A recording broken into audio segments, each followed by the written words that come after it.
Hello, welcome. Hey, my name is Mitchell, and I call my channel Streaming Consciousness.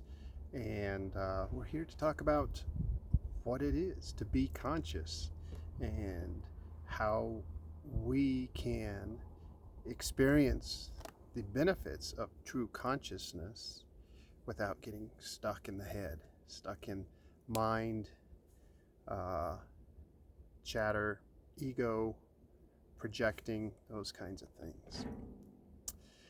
Today, I want to talk about experiencing. And one of the things about experiencing is that it's really what we are here to do, and that you really only experience in a genuine fashion when you are really only in your spirit.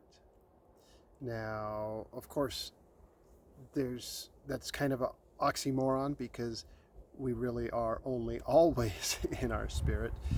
But there's a huge component that we have created uh, in order to manufacture this piece of experience uh, called ego.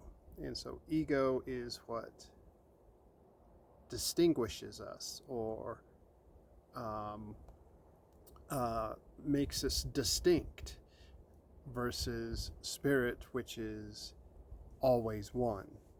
Now, ego is necessary for this experience because it pushes us out into a perception of being individual and different and unique.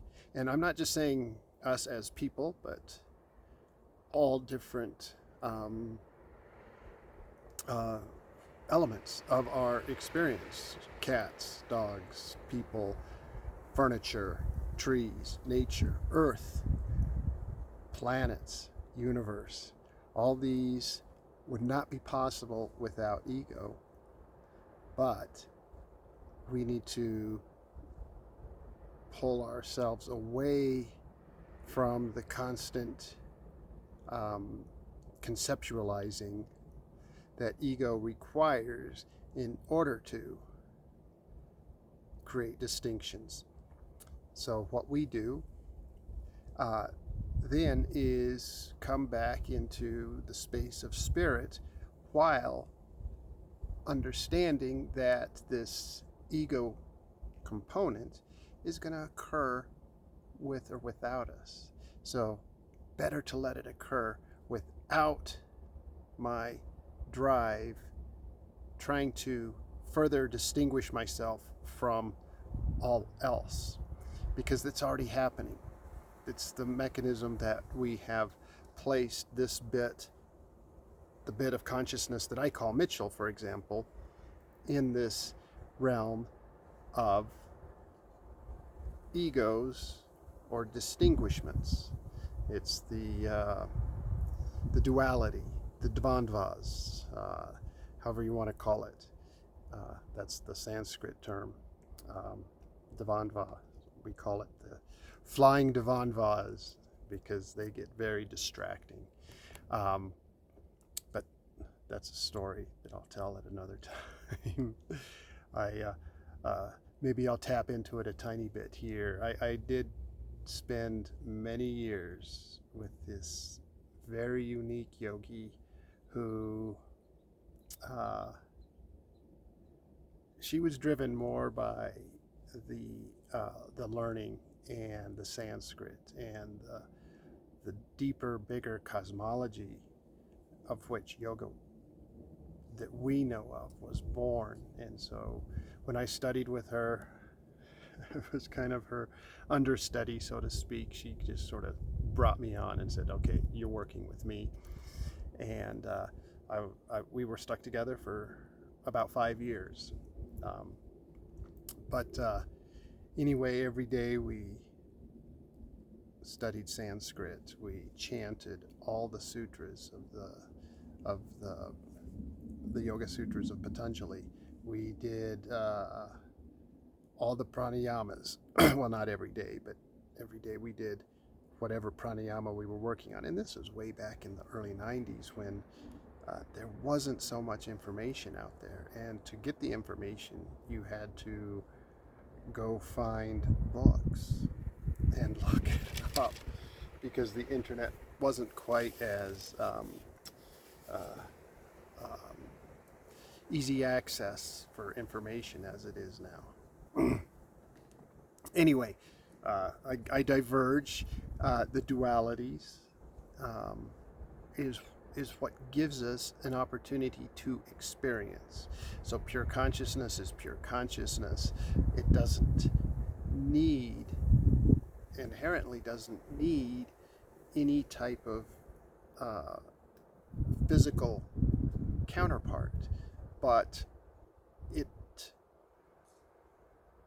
created this experience as an adjunct to itself in order to have this sensation of physicality and duality and tactile and visual, taste, smell, all the senses that we feel are so unique to us.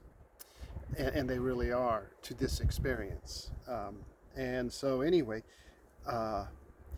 that's what this is for enhancing consciousness, is to experience. And we're not here just for that one experience that we like. Well, I like chocolate, I don't like vanilla, so I'm only going to have chocolate.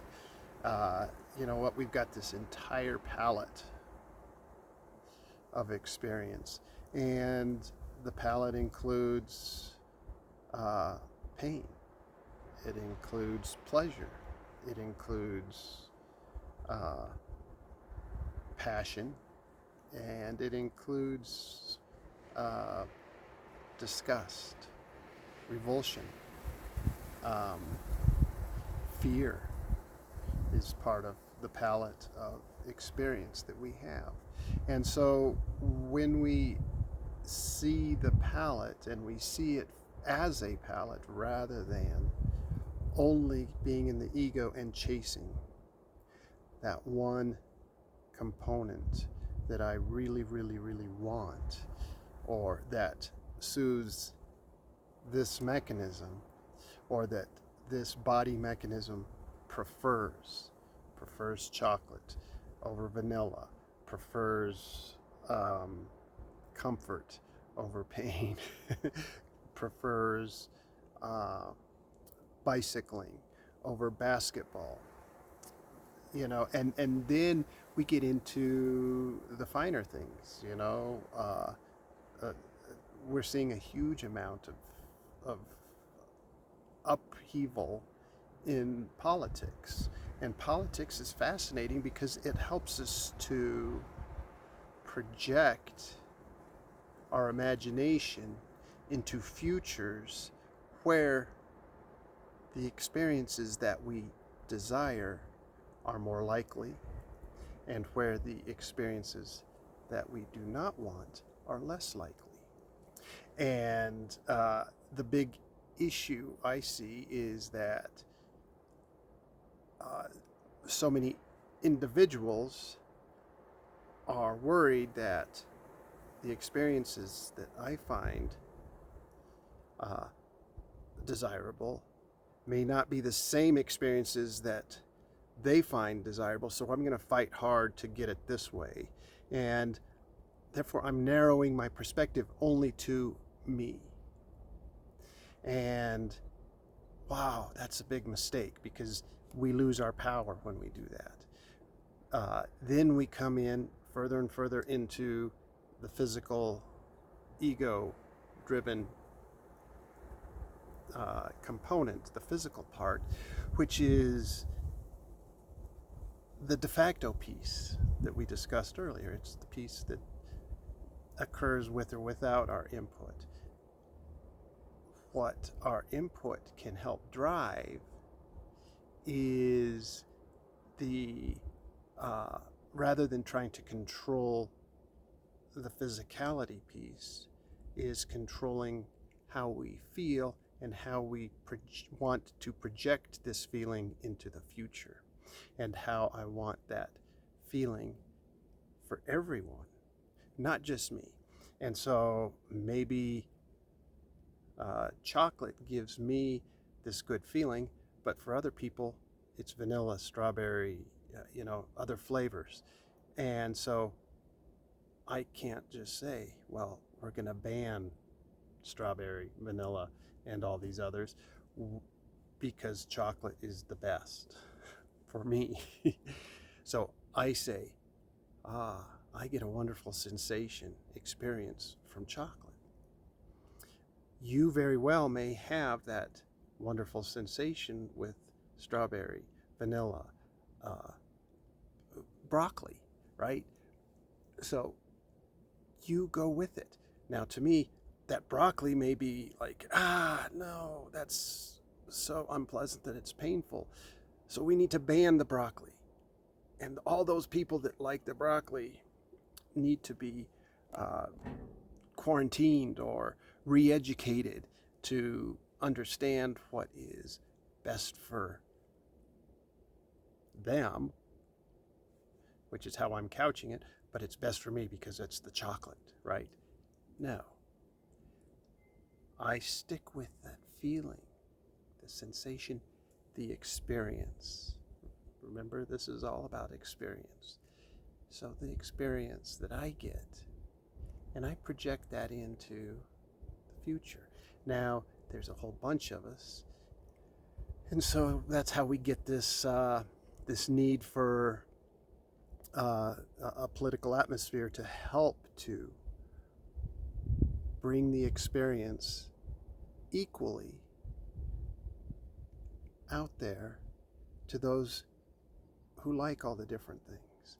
And that would be to those who have less money, to those who have different sexual orientations, to those who have different racial backgrounds, to those who have different faiths, different perspectives on anything.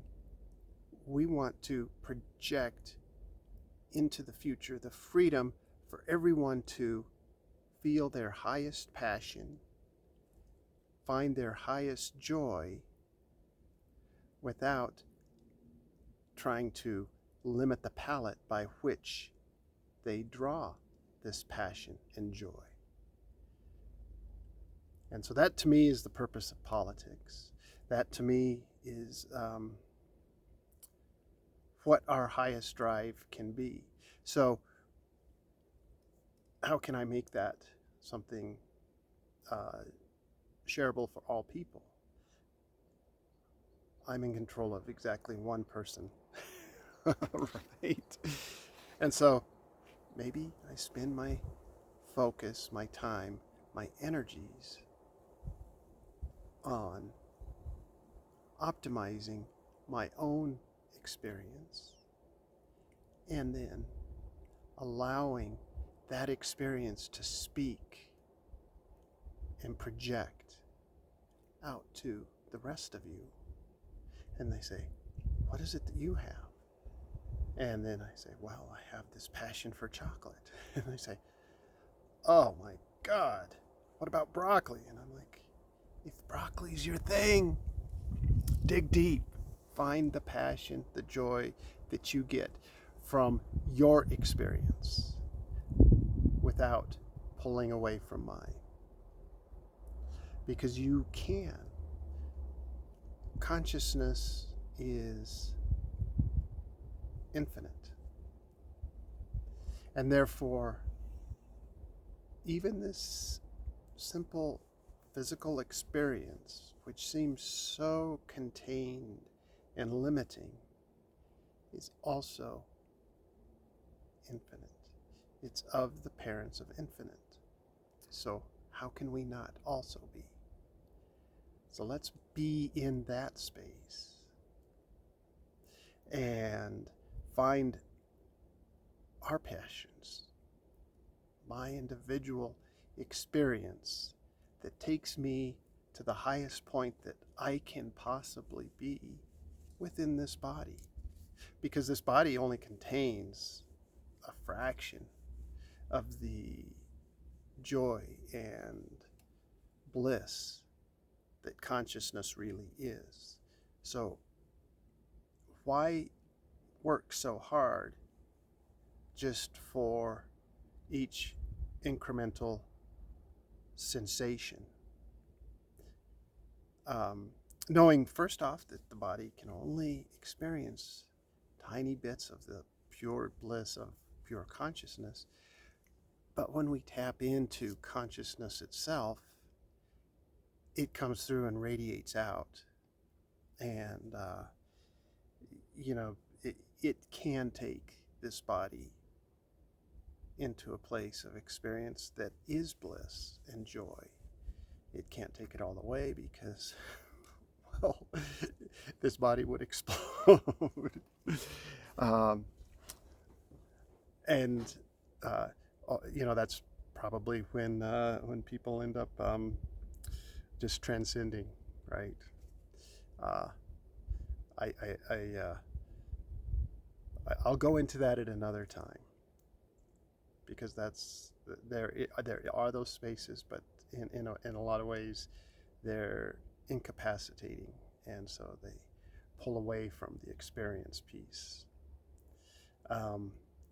But anyway, that's what I have to talk about today. I really hope you gain some value in it.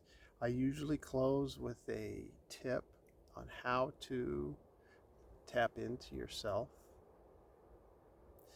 And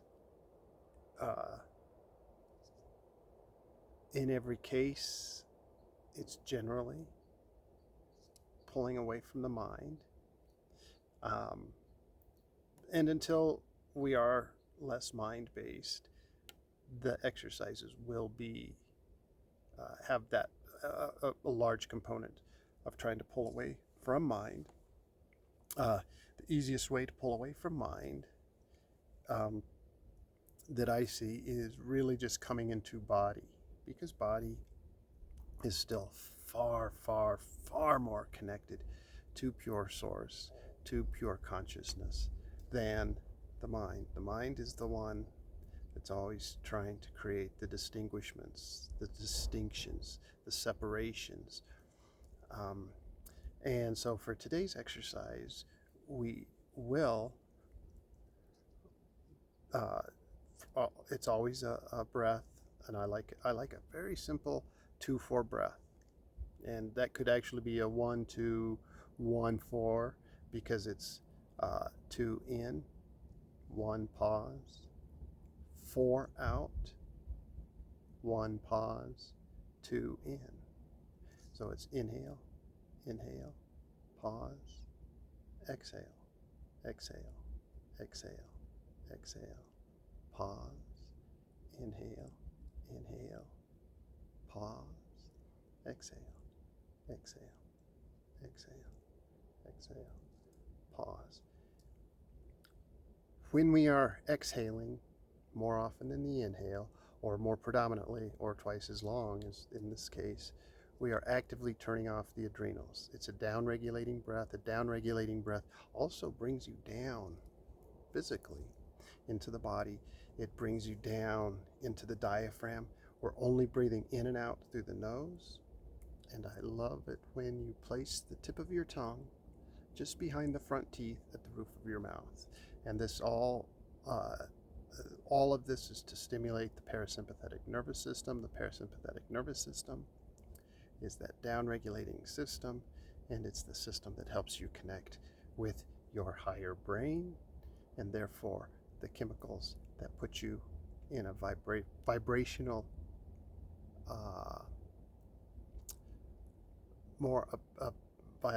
vibrational parallel of the higher frequencies.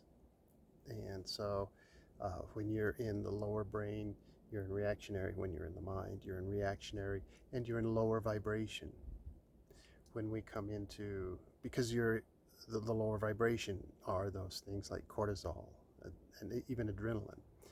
The higher vibration would be those chemicals that we access when we're in the higher points of the brain. When we're in the hippocampus, we get the endorphins and the serotonins, and those vibrate at a higher frequency. Fascinating.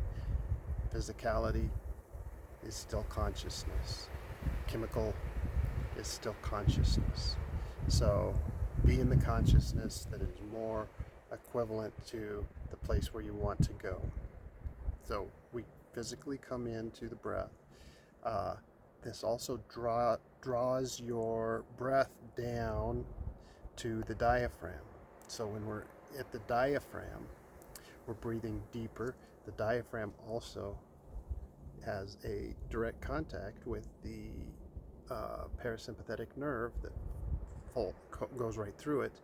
And so you have this connection starting at the roof of your mouth. There's a stimulation, that's an on switch to self-soothe, to turn on parasympathetic, and then down at the diaphragm. We're also hitting that whole system from top to bottom. So we're turning on the parasympathetic, we're turning on the feel-good chemicals, and now bring your focus, your awareness, your attention all the way down. I like to bring it down to the solar plexus. So you can start at the sternum and then work your way in, as the diaphragm is goes between the sternum and the back spine, and you come in at the sternum and you work your way into the middle.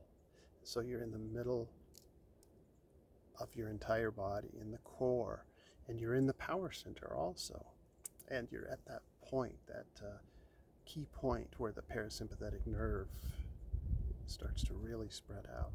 So connect here with your focus, your attention, your awareness. Go down, breathe deeply, but not big. Your breath is going deep inside, but you're not taking big breaths. And your focus is down, way down. And what I'm actually trying to do is create a proximity from your focus to the mind. So your focus, your awareness, your attention, your consciousness is directed toward the core of the body.